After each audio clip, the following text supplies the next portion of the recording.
YouTube. Just wanted to give you a little bit of Vegas, Nevada Dam area.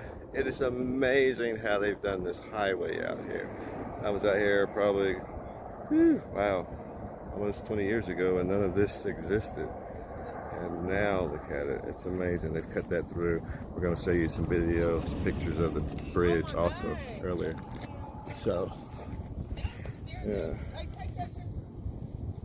There's my son, he's doing great. And my other son is doing great. Yeah, enjoying the opportunity. Blessed and free of the narcissist.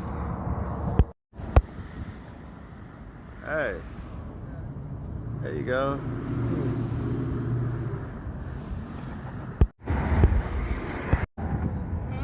All right, the Hoover Dam.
Look at that.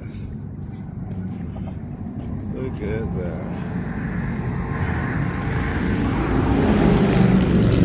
Of course, here we have the highway. We're going to show you what this bridge looks like from the other side. Do some research and check out how they built this bridge. Really amazing.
Alright, here's a good spot right here.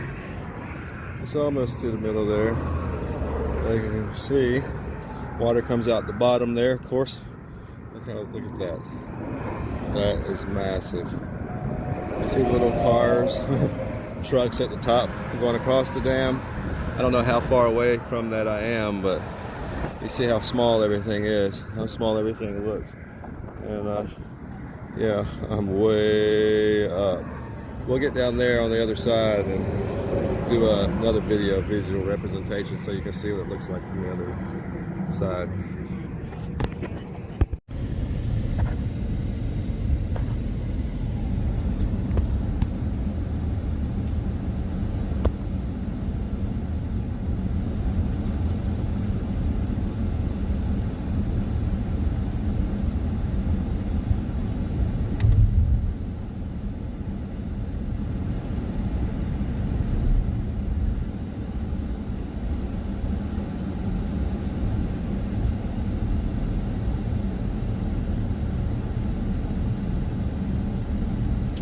Alright, so you see over here it has Nevada time on this clock.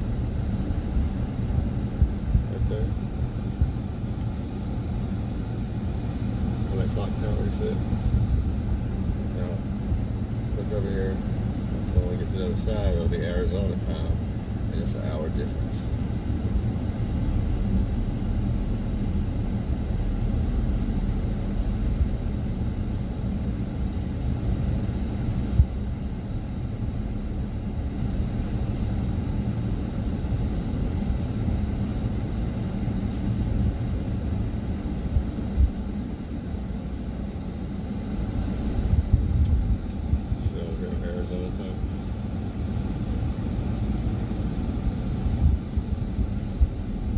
That's what I was asking you on the earlier, the cell phone that picked it up when we were going down. That's the bridge.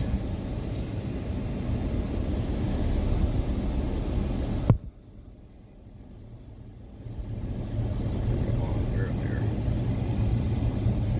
People look like dots from here, don't they?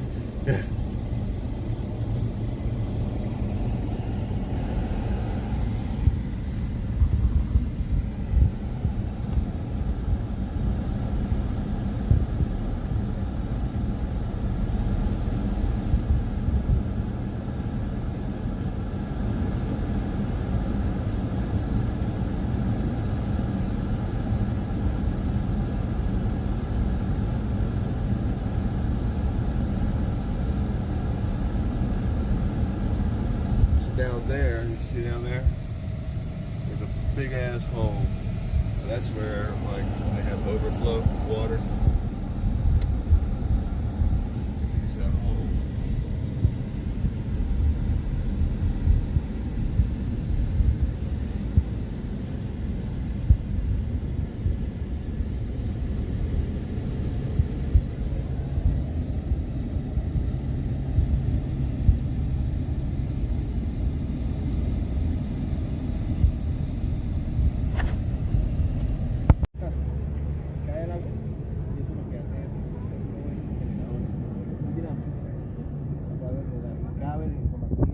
Romantic figures, maintaining a wild river was a heroic endeavor. Hoover Dam stands today as a civil engineering wonder of the world, holding back what was once deemed the most dangerous river in the world, the mighty Colorado. As you look over the wall, this placid body of water doesn't appear to be dangerous.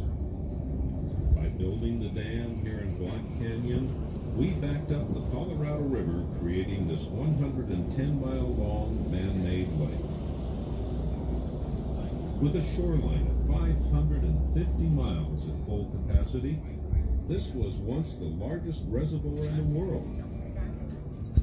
Designed and built under the direction of Dr. Elwood Mead, who was commissioner of the Bureau of Reclamation at that time, this reservoir was named in his honor and took over 6 years to build. Today, it is the keystone of the water supply system serving the southwest United States.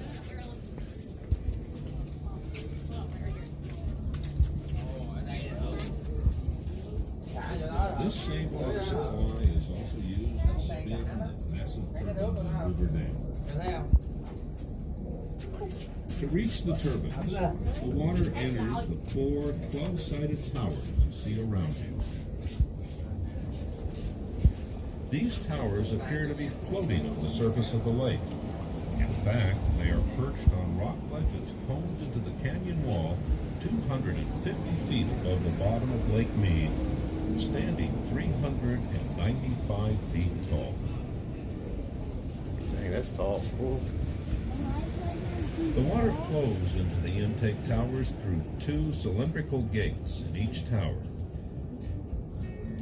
Each gate is 32 feet in diameter and 10 feet high. Forced by the pressure of all the water above the gates, the water drops over 200 feet through large steel pipes called penstalks. Water travels at 17 feet per second, or 12 miles per hour. When the water reaches the inlet to the turbine, its velocity is increased to 70 feet per second or 48 miles per hour. After it exits the turbines, the water flows back into the river some 500 feet below where it started its journey.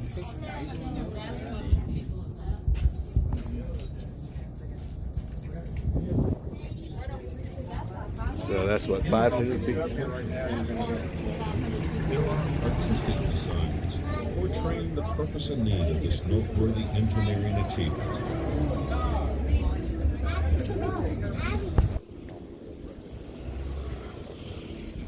Yeah. That's a boat way out there. Oh, there's a couple of boats way out there.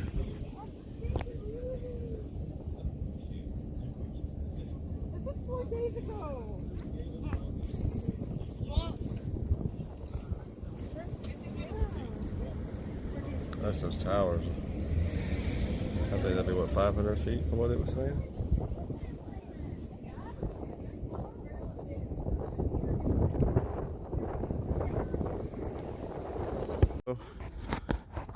One other thing at Hoover Dam, another little tip I wanted to give you.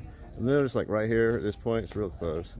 And also it has a shaded area. But it's like $10 to park in there. And then on the other side, there's another little thing and it's $5 to park there. But if you come over on the Arizona side and you start going up the hill like this over here, the parking's free. So look out for that if you want to save yourself a little money. Just go on up to the free parking. And it's not that much of a walk. I mean, the first little lot is right here, and you know, probably about a 3 or 4 minute walk down to the actual dam itself. So it's not that bad. You know, but if you need something that's covered and you know you want to pay a little extra money, you can always pay here at the old parking spot.